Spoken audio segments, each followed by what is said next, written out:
The latest addition to the S series is the Gionee S11 Lite, and it is a pretty good looking phone. Now it's the first phone in the series to get an 18:9 aspect ratio display and a dual camera setup at the back. The fact also is that it is priced at 13,999 rupees, which is a very competitive space to be in. Now let's see if it has what it takes to go against the competition.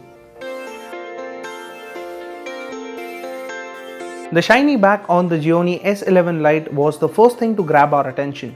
It looks like glass, but it's plastic, which becomes evident with the phone's lightweight and when you tap on the surface.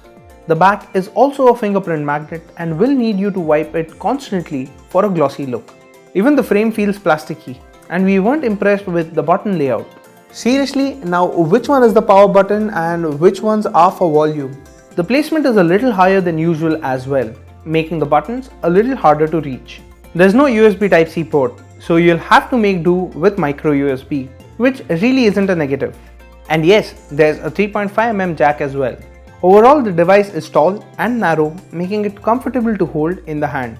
The S11 Lite has a 5.7-inch display with HD+ resolution, which seems rather odd considering phones like the Redmi Note 5 Pro and the Asus Zenfone Max Pro M1 sport full HD+ resolutions in the same price range. That said, it has good contrast and the viewing angles are decent.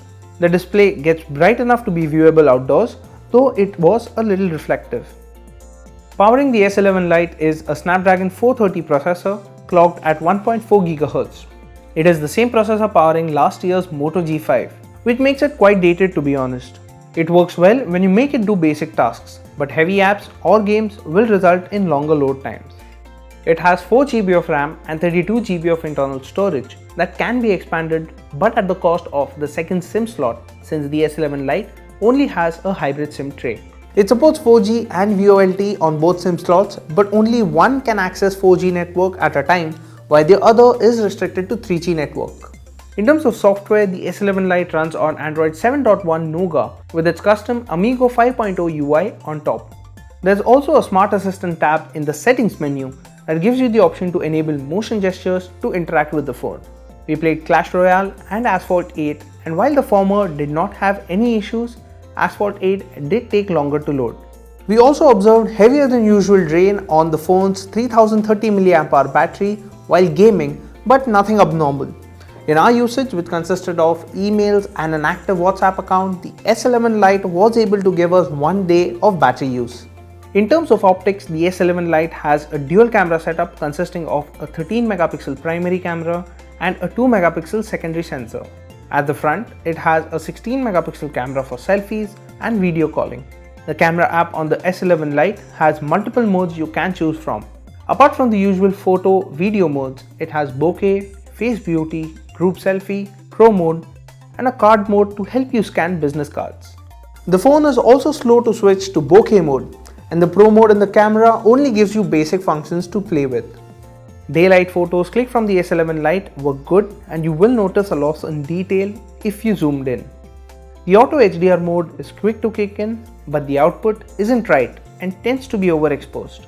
We found macros to be slightly oversaturated and mediocre edge detection in bokeh mode. It also takes slightly longer to process photos clicked in bokeh. Clicking photos in low light lack detail and look weird with excessive noise reduction. Selfies are decent when clicked in natural light, but low light camera performance is below average and the screen flash is dim to make any significant difference. Video recording maxes out at 1080p on both the cameras, but there is no stabilization available. The Gionee S11 Lite is the first smartphone in the S series to sport an 18:9 aspect ratio. It looks nice and will grab eyeballs when you are using it, but the hardware isn't the best at this price point.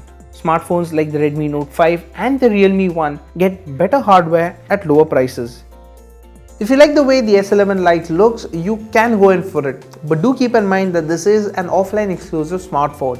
But if you want better value for your money, you should look at the Asus Zenfone Max Pro M1, the Nokia 6 2018 or the Xiaomi Redmi Note 5 Pro. So that was our review of the Gionee S11 Lite. What do you think about the smartphone? Let us know in the comments below. As always, for all things tech, log on to gadgets360.com.